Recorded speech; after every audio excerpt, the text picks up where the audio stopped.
కానీ ఈ స్నేహితుడు నా ప్రాణాలు తీయాలని ఎందుకు చూస్తున్నాడో నాకు అర్థం కావటం లేదు. ఎందుకంటే నేను సిన్సియర్ పోలీస్ ఆఫీసర్ని గనక. నేరం చేసిన మనిషి స్నేహితుడైనా సరే వదిలిపెట్టే మనస్తత్వం నాకు లేదు గనక. కాదు, తప్పు చేయకపోయినా స్నేహితుడిని కూడా శిక్షకు గురి చేసిన పోలీస్ ఆఫీసర్ అన్న ఘనత పొందడానికి, ఇంకా వీలైతే వీర చక్ర బిరుదు సంపాదించడానికి. నో మిస్టర్ జస్టిస్, అతను చలపతిని పథకం ప్రకారమే హత్య చేశాడు. నేను ఎఫ్ఐఆర్ లో సబ్మిట్ చేసినట్టుగా బూట్ పాలిష్ కుర్రాడు, కారు షోరూమ్ యజమాని పరశురామ్ తమ వద్దకు వచ్చి చలపతిని గురించి వాకప్ చేశాడని చెప్పారు.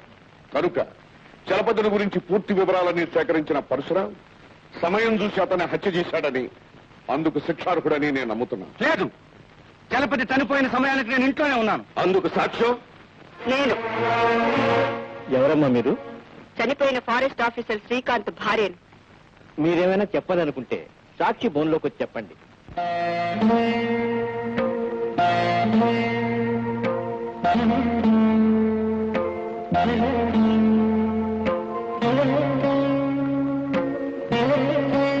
చలపతి చనిపోయినప్పుడు పరశురాం మా ఇంట్లోనే ఉన్నాడు.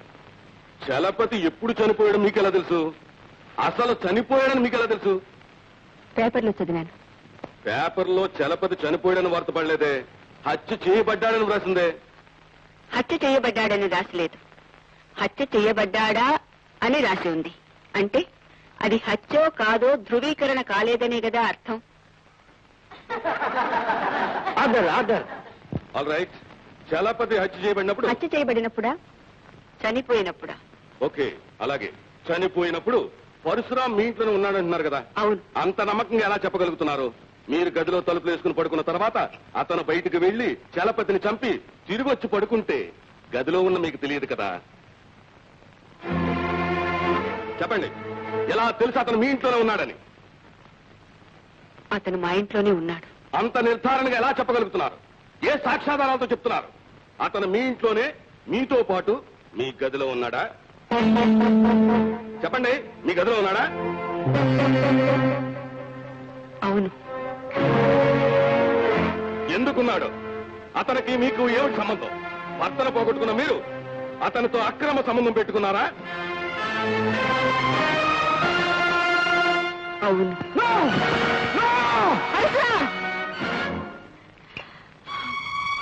తల్లి దగ్గర ఆకలిని, కోర్టులో నిజాన్ని దాయకూడదు.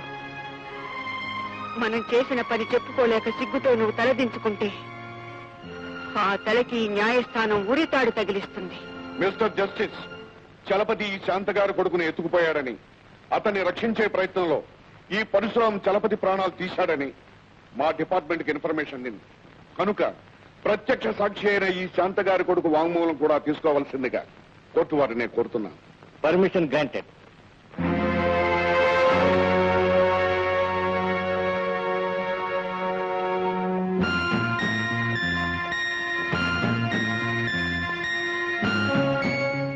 ఈ భగవద్గీత మీద చెయ్యి పెట్టి నేను చెప్పినట్టు చెప్పు బాబు. దేవుని మీద ప్రమాణము చేసి, దేవుని ఎదుట ప్రమాణము చేసి అంతా నిజమే చెబుతాను, అబద్ధము చెప్పను.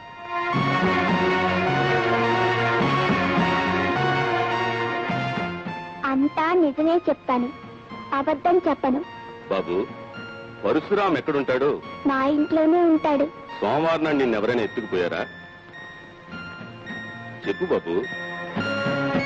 లేదు. బాబు, సోమవారం నాడు పరశురాం ఎక్కడున్నాడు? చెప్పు బాబు. మా అమ్మ బాబాయి గదిలో తలుపులేసుకొని పడుకున్నారు.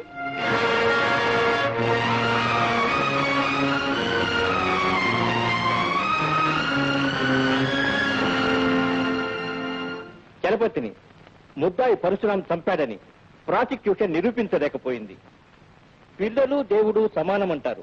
ఆ విధంగా శాంత కొడుకు వాంగ్మూలాన్ని ఆధారంగా చేసుకుని తల్లి లాంటి స్త్రీ సిగ్గు విడిచి న్యాయస్థానంలో తనకున్న సంబంధాన్ని చెప్పడాన్ని బట్టి పరశురాం నిర్దోషిగా భావించి విడుదల చేయడమైనది.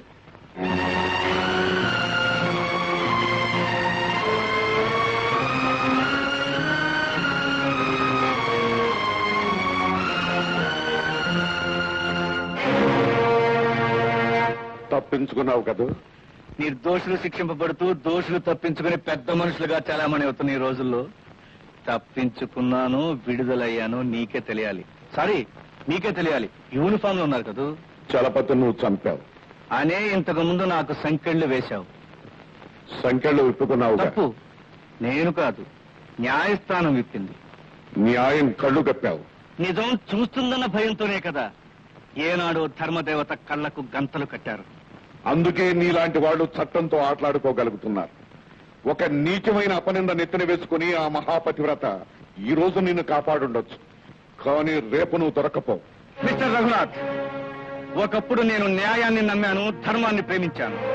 కానీ ఇప్పుడు ఒక కొత్త న్యాయాన్ని, ఒక కొత్త ధర్మాన్ని నమ్ముకున్నాను. వాటితోనే నా భవిష్యత్తును తీర్చిదిద్దుకుంటాను. నీకు భవిష్యత్తే లేదు, ఉన్నది జైలు గోడల మధ్యనే అని నేను నీ జాతకం చెప్తున్నాను. నేను కొత్తగా నమ్మిన ధర్మమే నా శత్రువుల ఆయుష్ను తగ్గించేస్తుందని, తెల్లబోయి చూస్తుండడం తప్ప నువ్వేమీ చేయలేవని నేను జాతకం చెప్పటం లేదు, ఛాలెంజ్ చేస్తున్నాను. పరశురాముడు విడుదలయ్యారని చావు కబురు తెస్తావా?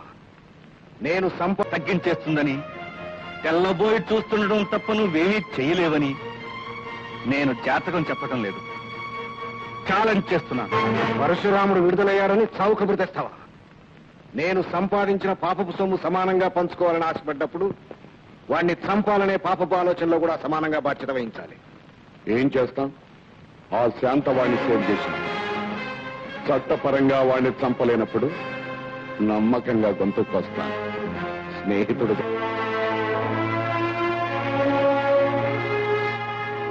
అమ్మా అమ్మా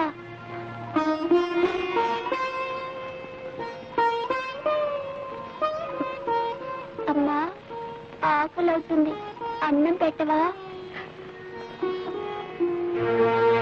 బాబు, కోర్టులు ఎందుకు అలా చెప్పా? చెప్పరా? అలా ఎందుకు చెప్పా? అప్పుడు నన్ను బాబాయ్ కాపాడడానికి వచ్చాడని నీకు తెలుసుగా అమ్మా. మరి అబద్ధం ఎందుకు చెప్పావు బాబు? అబద్ధం చెప్పరాదని నువ్వే అబద్ధం చెప్పావుగా, మరి నేను చెప్తే తప్పే ఉంది?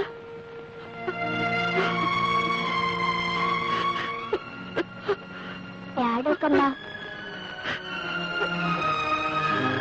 అమ్మా, స్కూల్కి టైం అవుతుంది, అన్నం పెట్టవా?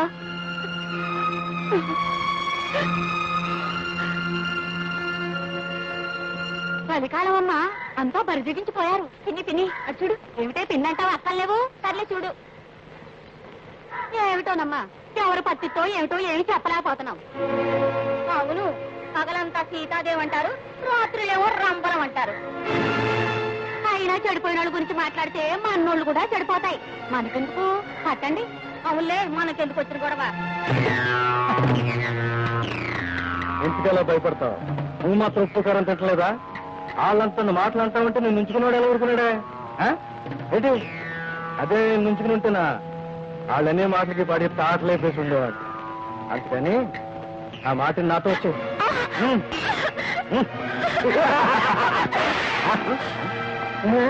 పౌరుషం పొడుచుకొచ్చిందా? ఒకరితో తిరిగినా చెడిపోయినట్టే, నలుగురితో తిరిగినా చెడిపోయినట్టే. అలా చేసుకుందాం.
తాగిన వాళ్ళు కాదా? అక్క చెల్లెలను ఆవరించే మనసు లేదా? ఒక ఆడది కొండంత నిందను ఎలాంటి పరిస్థితుల్లో నెత్తి మీద వేసుకుందో తెలుసుకోకుండా నోటికొచ్చిన కూతలకు వస్తారా? ఈ రోజు నుంచి ఎవరైనా నా తల్లి వైపు చూసినా, తల్లెత్తు మాటన్నా నరాలు తెంపేస్తాను, కీలు కీలు విరిచేస్తాను. జాగ్రత్త. వదినా,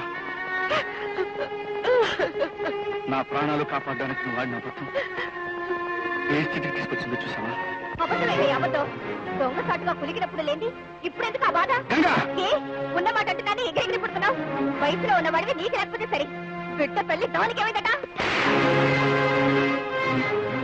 కొడతావయ్యా కొడతావు. పెళ్లి పెటాకులు ఎందుకు వద్దంటున్నావో నాకు ఇప్పుడు అర్థమైంది. అవసరం తీర్చడానికి అతిథిగా ఇంకొక మాటల్లో ఉంటే నీ ప్రాణాలు తోలేస్తాను. పరశురాం ఆగిపోయావే తప్పు. ఆవిడ మాట నీకేదవాక. ఆవిడ దయతో బతికే కంటే నీ చేతుల్లో సావడమే మంచిది. తప్పు.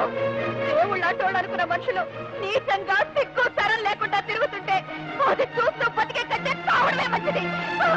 తప్పు తప్పు అయ్యా. నీ చేతులతోనే నన్ను చంపేయ్. ఆ తల్లికి నాకు ఉన్న సంబంధం నీకేం తెలుసు? అంతకంటే ఎక్కువ. తల్లి బిడ్డకు జన్మనిచ్చింది. కానీ ఈ తల్లి ఈ బిడ్డ కాపురాన్ని కాపాడడానికి తన పసుపు కుంకుమలే ఇచ్చింది. ఆ రుణం ఎలా తెచ్చుకోమంటావు? జీవితాంతం ఆవిడికి ఊడిగం చేసినా తీర్చుకోలేదు. నువ్వు అనుకున్నట్టు నేను నీతుని కాదు, నిజాయితీ గలవాణ్ణి. నీతి ధర్మం రక్తంగా ఊపిరిగా బ్రతికిన మనిషిని. కానీ నన్ను నా సిద్ధాంతాలే మోసం చేశాయి. 3 సంవత్సరాల క్రితం ఈ పరశురాములో పగబట్టిన పశువు లేదు, ప్రేమ మాత్రమే ఉండేది. ఆ ప్రేమకు ఒక రూపం కల్పించి నా గుండెను గోరుగా చేసుకుని ఒదిగిపోవాలని రేఖ నా జీవితంలో ప్రవేశించింది. ఒకళ్ళకు ఒకళ్ళమై ఇద్దరం బ్రతికేవాళ్ళం.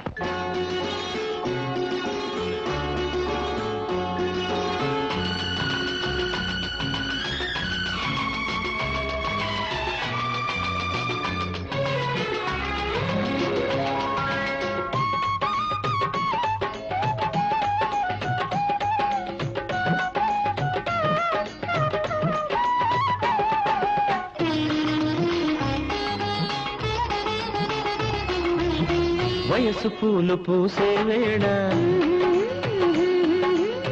వలపు గాలి వీచే వేళ. వయసు పూలు పూసే వేళ, వలపు గాలి వీచే వేళ.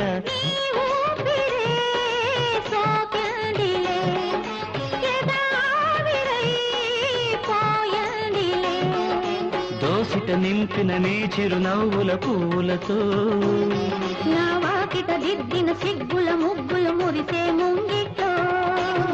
వయసు పూలు పూసే వేళ, వలపు గాలి వీచే వేళ.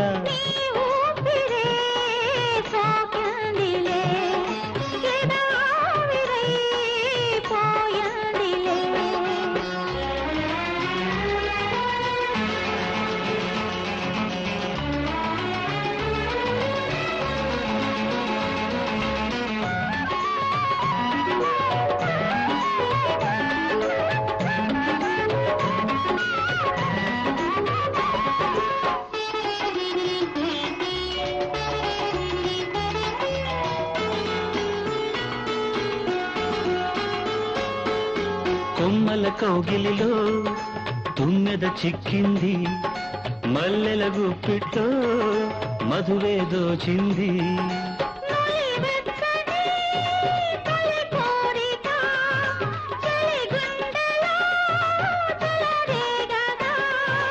ఆశలు రేపే వేసవి గాలి, మరుమల్లె గంధాలు చిలికించగా.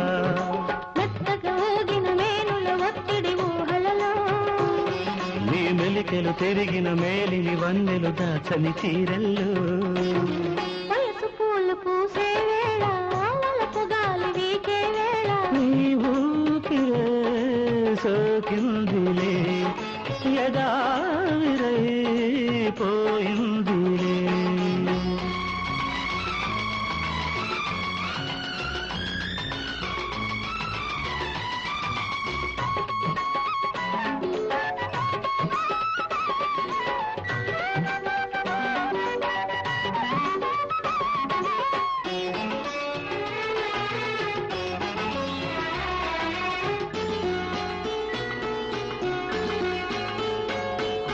వలపుల సంఖ్యలలో